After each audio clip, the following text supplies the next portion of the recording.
जय हिंद साथियों, प्रणाम। आज की पाठशाला गुरुजी ज्ञान क्लासेस फॉर यू में आपका पुनः स्वागत है। देखिए साथियों, जैसा कि आप सभी जानते हैं एलटी की परीक्षा अब थोड़ी पीछे खिसक चुकी है, बोले तो 18 अगस्त 2024 को। तो साथियों केवल 1.5 महीने का समय और मिल चुका है और आप लोगों को अपनी तैयारी जारी रखनी है। ऐसा नहीं सोचना है कि समय बढ़ चुका है।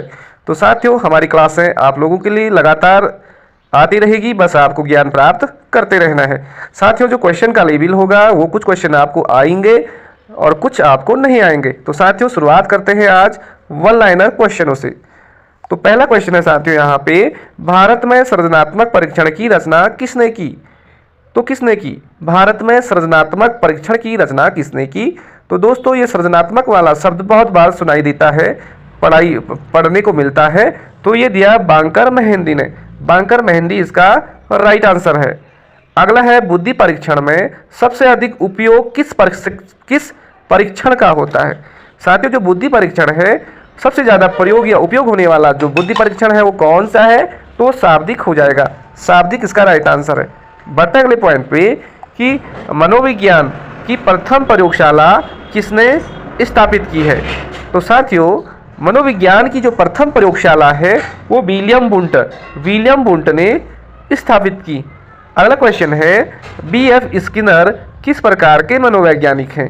तो दोस्तों आपने पढ़ा है कि जो बीएफ स्किनर हैं ये व्यवहारवादी मनोवैज्ञानिक हैं। बढ़ते अगले पॉइंट पे, सटीक क्वेश्चन रहेंगे आज के आपके, शिक्षण और अधिगम में क्या अंतर होता है? देखिए दोस्तों, शिक्षण का जो कार्य होता है वो गुरुजी करते हैं और अधिगम का जो कार्य होता है वो छात्र करते हैं। तो इन दोनों में क्या अंतर हो सकता है? शिक्षण में शिक्षक को अधिक क्रियाशील होना चाहिए और जबकि अधिगम में छात्र को अधिक क्रियाशील होना चाहिए। दोस्तों यदि शिक्षण कार्य करते समय शिक्षक काफ़ी नॉलेज रखता है अपने विषय का तो वो शिक्षण जो प्रक्रिया है वो ज़्यादा प्रभावशाली होगी। और वहीं हम बात करें यदि छात्र शिक्षण जो प्रक्रिया चल रही है उसमें ध्यान लगाता है, रुचि रखता है, तो तभी वो शिक्षण कार्य ज़्यादा सार्थक होता है। तो कुल मिला के शिक्षण में शिक्षक को अधिक क्रियाशील होना होता है और जबकि अधिगम में छात्र को। सेकंड पॉइंट देखते हैं, प्रेरणा संबंधी चालक सिद्धांत के प्रतिपादक है। साथियों प्रेरणा संबंधी जो चालक सिद्धांत है उसके प्रतिपादक कौन है? तो ऑप्शन में हमें हल भी दिखता है। ऑप्शन में आपको पूरा नाम याद रखना है, क्लार्क लियोनार्ड हल। क्लार्क लियोनार्ड हल ने प्रेरणा संबंधी चालक सिद्धांत का प्रतिपादन किया। बढ़ते हैं साथियों अगले प्रश्न संख्या पे। आपको बहुत पसंद आ रहे होंगे प्रश्न। अभिप्रेरण का मनोविश्लेषण सिद्धांत किसने दिया? अभिप्रेरण का जो मनोविश्लेषण सिद्धांत दिया साथियों वो किसने दिया? तो सिगमंड फ्राइड ने। सिगमंड फ्राइड आपको याद रखना है, मनोविश्लेषण सिद्धांत दिया फ्राइड ने। अगला पढ़ते हैं, फ्राइड ने कितनी मूल प्रवृत्तियां बताई? बहुत ज़्यादा इंपॉर्टेंट हो जाता है, कहीं ऑप्शन में आएगा 2, 3, 4, 7। तो साथियों फ्राइड ने कुल 2 मूल प्रवृत्तियों के बारे में बताया और वो 2 मूल प्रवृत्तियां कौन कौन से थे? एक उन्होंने बताया जीवन मूल प्रवृत्ति और दूसरा बताया उन्होंने मृत्यु मूल प्रवृत्ति। तो फ्राइड ने 2 मूल प्रवृत्तियां बताई, जीवन और मृत्यु। बढ़ते हैं साथियों अगले पॉइंट पे। अगला पॉइंट है हमारा अभिप्रेरणा का सिद्धांत, अभिप्रेरणा का मांग सिद्धांत, नीड थ्योरी इंग्लिश में भी देखना है। तो किसने दिया? मस्लो ने। तो अब्राहम मस्लो ने ही नीड थ्योरी दिया। सेकंड पे चलते हैं, अभिप्रेरणा की मूल प्रवृत्तियों का सिद्धांत किसने दिया? साथियों CTET UTET all state TET में ये क्वेश्चन बार बार पूछा जाता है कि जो अभिप्रेरणा का जो मूल प्रवृत्तियों का सिद्धांत है किसने दिया? तो मैकडूगल ने दिया। McDougall is right point. चलते साथियों अगले पॉइंट पे कि मैकडूगल ने कुल कितनी मूल प्रवृत्तियां बताई? साथियों मैंने पिछली वाली वीडियो में भी बहुत बार बताया है, यह क्वेश्चन बहुत ज़्यादा इंपॉर्टेंट है। तो मैकडूगल ने कुल कितनी मूल प्रवृत्तियां बताई? तो 14। और साथियों 14 मूल प्रवृत्तियां कौन कौन सी है आपको उसको नोट्स बनाने हैं और यदि नहीं है आपको पता तो साथियों मैं आने वाली वीडियो में कि जो 14 मूल प्रवृत्तियां हैं वो कौन कौन सी है उनकी लिस्ट आपको बता दूंगा। अगला क्वेश्चन है, स्किनर ने पुनर्वलन के कितने प्रकार बताए? साथियों यहाँ पे लिखने में मिसप्रिंट हो रखी है, आपको उस पर नहीं जाना, आपको सुनना है कि स्किनर ने पुनर्वलन के कितने प्रकार बताए हैं। तो साथियों दो बताए, एक धनात्मक पुनर्वलन और एक ऋणात्मक पुनर्वलन, रेनफोर्समेंट जिसे कहते हैं। अगला है, व्यवहार में उत्तरोत्तर अनुकूल की प्रक्रिया ही अधिगम है। कह रहा कि व्यवहार में उत्तरोत्तर अनुकूल की प्रक्रिया ही अधिगम है। ये स्टेटमेंट किसका है? तो ये है स्किनर का है, स्किनर ने कहा। अगला है साथियों, पावलोव के प्रयोग में कौन सा अस्वाभाविक, देखिए घंटी किस प्रकार का उत्तेजक है पूछ देगा, तो आपको अस्वाभाविक याद रखना, अस्वाभाविक उत्तेजक। तो घंटी जो है पावलोव के प्रयोग में इसका प्रयोग किया गया। बढ़ते हैं अगले पॉइंट पे साथियों, बहुत ज़्यादा इंपॉर्टेंट, कि प्रयत्न एवं भूल सिद्धांत को दर्शाने के लिए थॉर्नडाइक ने किस पर प्रयोग किया। देखिए साथियों, प्रयत्न एवं भूल सिद्धांत किसका है? तो थॉर्नडाइक का है। और इस सिद्धांत को दर्शाने के लिए, प्रयोग करने के लिए थॉर्नडाइक ने किस पे प्रयोग किए? तो इसका ऑप्शन है बिल्ली, आपको याद रखना है बिल्ली। अगला पॉइंट पे चलते हैं, थॉर्नडाइक ने अधिगम के कितने मुख्य और कितने गौण नियम बताए। देखिए साथियों, जो आधुनिक मनोविज्ञान के जनक हैं, आधुनिक शिक्षा मनोविज्ञान के जो जनक हैं वो थॉर्नडाइक हैं। इन्होंने लर्निंग के बहुत सारे नियम बताए, उसमें से जो मुख्य नियम उन्होंने बताए 3 बताए, आपको याद रखना है। मुख्य पूछेगा तो आपको 3 लिखना है, और गौण नियम पूछेगा तो आपको 5 याद रखना है। 3-5 पूछने का अलग से स्टाइल हो सकती है, कहीं गौड़ पहले लिख दिया, मुख्य बाद में लिख दिया, तो वो आपको ध्यान रखना है। मुख्य कितने होते हैं? 3 और गौड़ 5 नियम। चलते हैं साथियों अगले पॉइंट पे, क्रिया को उत्तेजित करने, नियमित करने तथा जारी रखने की प्रक्रिया को ही अभिप्रेरणा कहते हैं। अभिप्रेरणा कहते हैं। यह कथन किसका है? तो गुड का है, गुड आपको याद रखना है। अगला है साथियों, व्यक्ति का व्यवहार उसकी मूल प्रवृत्तियों से संचालित होता है। कथन किसका है? तो व्यक्ति का जो व्यवहार होता है उसकी मूल प्रवृत्तियों से ही संचालित होता है। ये बहुत अच्छा स्टेटमेंट है, ये मैकडूगल का है। McDougall is right answer. चलते हैं साथियों अगले क्वेश्चन पे। यहाँ पे लिखा है, संज्ञानात्मक क्षेत्र का सिद्धांत किसने दिया। देखिए बहुत ज़्यादा इंपॉर्टेंट है, संज्ञानात्मक क्षेत्र की बात हो रही तो कर्ट लेविन इसका राइट आंसर। कर्ट लेविन ने संज्ञानात्मक क्षेत्र का सिद्धांत दिया। अगला पॉइंट है, अभिप्रेरणा का स्वास्थ्य सिद्धांत किसने दिया। देखिए बहुत ज़्यादा नया क्वेश्चन है कि अभिप्रेरणा का स्वास्थ्य सिद्धांत किसने दिया। तो एच वर्ग ने। एच वर्ग आपको याद रखना है, एच वर्ग, एच से हेल्थ, हेल्थ और हेल्थ से स्वास्थ्य आपको याद रखना है। स्वास्थ्य सिद्धांत दिया एच वर्ग ने। बढ़ते साथियों अगले पॉइंट पे, तो यहाँ पे लिखा है, निंदा पुरस्कार आदि अभिप्रेरणा में कैसे साधन है। किसी की निंदा करना, उसे पुरस्कार देना, ये अभिप्रेरणा के कैसे साधन है। तो ये बाहर से उपयोग होने वाला है, तो बाह्य साधन है। सेकंड पे चलते हैं, क्रिया प्रसूत अनुबंध सिद्धांत का प्रतिपादन किसने किया। देखिए साथियों, ये भी बहुत ज़्यादा, क्रिया प्रसूत अनुबंध सिद्धांत का प्रतिपादन किसने किया। तो BF स्किनर ने किया। क्रिया प्रसूत अनुबंध सिद्धांत, इनको आपको कंफ्यूज नहीं होना इनको पॉइंट पे। चलते साथियों अगले पे, आवश्यकता, चालक व प्रोत्साहन का योग क्या कहलाता है। आवश्यकता होगी, चालक हो गया, प्रोत्साहन हो गया, इनका जो योग कहलाता है वो कहलाता है प्रेरक। बढ़ते हैं साथियों अगले पॉइंट पे, अधिगम के अनुकूलित अनुक्रिया सिद्धांत। अनुकूलित जहाँ पे आ गया, अनुकूलित अनुक्रिया सिद्धांत के प्रतिपादक कौन है। तो पावलोव है। पावलोव ने अपने प्रयोग किस पे किए। तो कुत्तों पे किया इन्होंने, कुत्तों पे।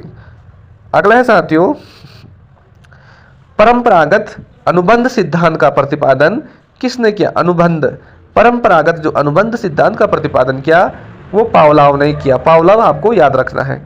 अगला है साथियों नेक्स्ट पॉइंट, कोलेसिक ने बालक के विकास की कितनी अवस्थाएं बताई। कोलेसिक जो मनोवैज्ञानिक थे, उन्होंने बालक के विकास की कितनी अवस्थाएं बताई। तो 8 अवस्थाएं बताई, आपको याद रखना है बाय हार्ट। 8 अवस्थाएं बताई। सेकंड पॉइंट पे चलते हैं कि माता पिता से संतान को हस्तांतरित होने वाले गुणों को क्या कहते हैं। तो क्या कहेंगे साथियों, वंशानुक्रम कहते हैं। जो आनुवंशिक होते हैं, जो माता पिता के लक्षण एक पीढ़ी से दूसरे पीढ़ी में जाते हैं, वही आनुवंशिक होते हैं। अगला है, किशोरावस्था जीवन का सबसे कठिन काल है, किसने कहा। साथियों यहाँ पे स्टेनले हॉल आपको याद नहीं रखना है, कठिन तूफान संघर्ष वाला था वो था स्टेनले हॉल, बल्कि किशोरावस्था जीवन का सबसे कठिन काल है। तो कौन से कठिन, कौन से किलपैट्रिक आपको याद रखना है, कठिन किलपैट्रिक आपको याद रखना है। तो किशोरावस्था जो जीवन का सबसे कठिन काल है, किसने कहा, किलपैट्रिक ने कहा। अगला चलते साथियों अगले पॉइंट पे। देखिए परिभाषा थोड़ी बड़ी है। किशोरावस्था अब आया बड़े संघर्ष, तनाव, तूफान एवं विरोध की अवस्था है। यह कथन किसका है। तब लिखोगे आप स्टेनले हॉल का। स्टेनले हॉल ने बोला कि जो किशोरावस्था है वो बड़ी संघर्ष, तनाव, तूफान और विरोध की अवस्था है, तो ये स्टैनले हॉल है। और कठिन है बोलेगा तो किलपैट्रिक आपको याद रखना है। अगला है साथियों बहुत ज़्यादा इंपॉर्टेंट, कल्पना सृष्टि का नायक स्वयं शिशु होता है। बहुत अच्छा स्टेटमेंट है, कहीं एलटी में आ जाएगा इस बार। कल्पना सृष्टि का जो नायक होता है, नायक स्वयं शिशु होता है। देखिए साथियों यहाँ पे मिसप्रिंट है, आपको उस पर नहीं जाना है, आप हमारी बातों को सुनते रहिए। तो कल्पना सृष्टि का नायक स्वयं शिशु होता है, ये फ्राइड नहीं कहा, फ्राइड महोदय ने कहा। बढ़ते अगले पॉइंट पे साथियों, शैशवावस्था। शैशवावस्था को सीखने का आदर्श काल किसने कहा? ये देखिए जो शैशवावस्था है उसे सीखने का जो आदर्श काल कहा, ये वैलेंटाइन ने कहा। ये भी बहुत अच्छा स्टेटमेंट है, लाजवाब है, एलटी परीक्षा के लिए इंपॉर्टेंट है। तो शैशवावस्था को सीखने का जो आदर्श काल कहा, वो वैलेंटाइन ने कहा। अगले साथियों, व्यक्ति का मानसिक विकास 15 से 20 वर्ष की अवस्था में अपनी उच्चतम सीमा पे पहुंच जाता है। तो वुडवर्थ कहते हैं कि जो व्यक्ति है उसका जो मानसिक विकास है वो 15 से लेकर 20 वर्ष की अवस्था में ही वो अपनी उच्चतम सीमा पे पहुंच जाता है, तो वुडवर्थ ने कहा। वुडवर्थ। बढ़ते अगले पॉइंट पे, यहाँ पे लिखा है सीखने के गेस्टाल्ट सिद्धांत को और किस नाम से जाना जाता है?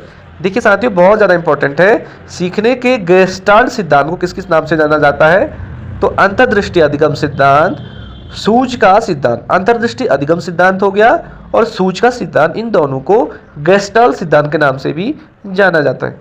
चलते हैं साथियों अगले पॉइंट पे, यहाँ पे लिखा है कि सूझी के सिद्धांत के प्रतिपादक हैं। सूझी के सिद्धांत के प्रतिपादक हैं तो 4 जर्मन मनोवैज्ञानिक हैं, जिनमें पहला है मैक्स वर्दीमर, कोहलर, कोफक्का, लेविन। तो इसको आपको याद रखना। अगला पॉइंट है साथियों, सामान्य रूप से मानव विकास की कितनी अवस्थाएं होती हैं? सामान्य रूप से बात किया जाए तो 5 अवस्था। इन्होंने यहाँ पे भ्रूणावस्था, शैशवावस्था, बाल्यावस्था, किशोरावस्था और प्रौढ़ावस्था।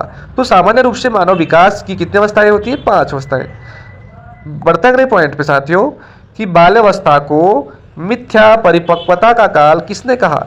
मिथ्या परिपक्वता का काल किसने कहा? तो रॉस ने कहा। रॉस आपको याद रखना है, रॉस। अगला है साथियों, हेरिडटरी जीनियस नामक पुस्तक किसके द्वारा लिखी गई? हेरिडटरी जीनियस तो फ्रांसिस गाल्टन के द्वारा लिखी गई।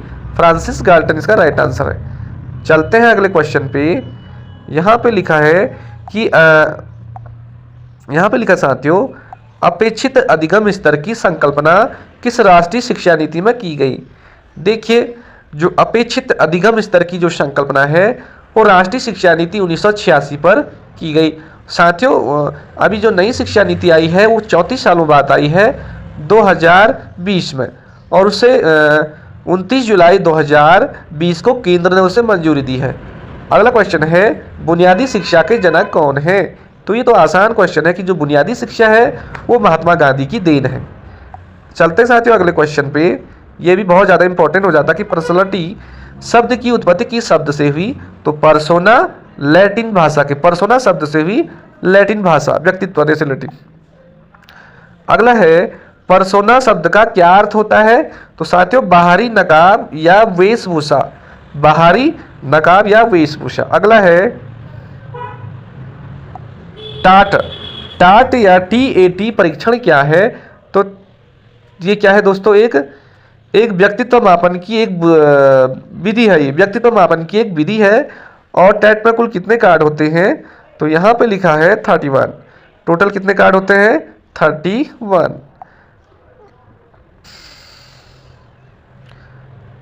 अगला देखें, RB कैटल ने व्यक्तित्व का मापन किस आधार पे किया? जो कैटल है उन्होंने व्यक्तित्व का मापन शील गुणों के आधार पे किया। ये बहुत ज़्यादा इंपॉर्टेंट। अगला है साथियों, मास्टर ग्लैंड किस ग्रंथि को कहा जाता है? तो साथियों मास्टर जो ग्रंथि होती है ये मस्तिष्क में स्थित होती है और इसे पीयूष ग्रंथि भी कहते हैं। ये वृद्धि हार्मोन्स का जो वहाँ से स्रावण होता है उस पर नियंत्रण भी करती है। और सबसे छोटी जो ग्रंथि होती है मानव शरीर की, ये पीयूष ग्रंथि ही होती है और इसे मास्टर ग्लैंड भी कहते हैं। अगला है साथियों, रोसास्यायी धब्बा परीक्षण में प्रयुक्त कार्डों की संख्या कितनी होती है?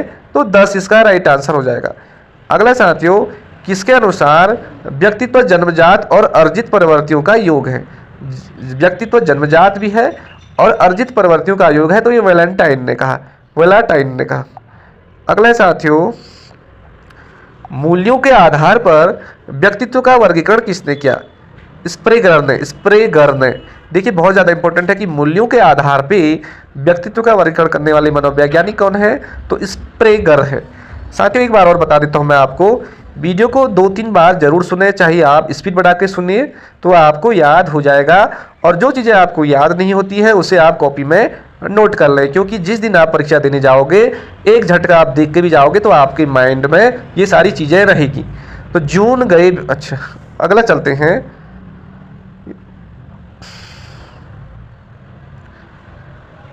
दर्शन शास्त्र के अनुसार आत्मगुण का दूसरा नाम क्या है? तो साथियों दर्शन शास्त्र के अनुसार आत्मगुण का दूसरा नाम ही क्या है? व्यक्तित्व है। व्यक्तित्व है। अगला चलते हैं। पिछड़ापन मापने की इकाई क्या होती है? जो पिछड़ापन है उसे मापने की इकाई क्या होती है? तो वो होती है शैक्षणिक लब्धि। शैक्षणिक लब्धि। बढ़ते साथियों अगले पॉइंट पे कि व्यक्तिगत विभिन्नता शब्द का प्रयोग किस मनोवैज्ञानिक ने किया? व्यक्तिगत विभिन्नता बहुत ज़्यादा इंपॉर्टेंट है, बार बार देखने को मिलता है। व्यक्तिगत विभिन्नता शब्द का प्रयोग किस वैज्ञानिक ने किया? तो गाल्टन ने किया। गाल्टन ने। और व्यक्तिगत जो विभिन्नताएं होती हैं उनके क्या कारण होते हैं या कितने होते हैं? जैसे पहला हो जाएगा वंशानुक्रम, वातावरण, जाति प्रजाति, संस्कृति और राष्ट्र, परिपक्वता, आयु और लिंग, ये सारी व्यक्तिगत विभिन्नता के कारण हैं। अगला है साथियों बहुत ज़्यादा इंपॉर्टेंट कि NIVH का पूरा नाम क्या है? तो national institute of visually handicap. तो दोस्तों ये इसका फुल फॉर्म देखने को मिल सकता है कि national institute of visually handicap. और ये NIVH संस्थान कहाँ है? दृष्टिबाधित संस्थान जो इसे कह सकते हैं। ये कहाँ स्थित है? तो ये देहरादून में है। देहरादून इसका राइट आंसर हो जाएगा। अगला है साथियों NIOH का पूरा नाम क्या है? तो N से हो गया national institute of orthopaedic handicap. और इसका जो NIOH का संस्थान कहाँ है साथियों? तो ये कोलकाता में है। ये भी आपको बाय हार्ट याद रखना है। अगला चलते हैं अगले पॉइंट पे कि NIMH का पूरा नाम क्या है? तो national institute of mental handicapped. मानसिक जो हॉस्पिटल है वो कहाँ पे है? National institute of mental handicap. तो साथियों ये है सिकंदराबाद में है। सिकंदराबाद इसका राइट आंसर होगा। अगला है साथियों यहाँ पे लिखा है अगला पॉइंट कि NIHH का पूरा नाम क्या है? तो national institute of hearing handicap. तो श्रवण बाधित राष्ट्रीय संस्थान। तो हेयरिंग माने सुनना होता है ना। तो NIHH का पूरा नाम national institute of hearing handicapped. और NIHH का पूरा जो ये कहाँ स्थित है? तो ये मुंबई में स्थित है। कहाँ है? मुंबई में स्थित है। अगला चलते हैं अगले पॉइंट पे, बहुत ज़्यादा इंपॉर्टेंट स्टेटमेंट कि पिछड़ा बालक वह है जो स्कूल के जीवन के मध्य में अपनी आयु स्तर की कक्षा से एक सीढ़ी नीचे की कक्षा का कार्य करने में असमर्थ हो। उसे क्या किसने दिया? ये सिरिल बर्ट ने दिया। सिरिल बर्ट ने दिया। अगला पॉइंट पे चलते हैं कि टर्मन के अनुसार प्रतिभाशाली बालक की जो बुद्धि लब्धि होती है कितनी होती है? तो प्रतिभाशाली जो बालक होते हैं उनका जो IQ लेवल होता है 140 से ऊपर।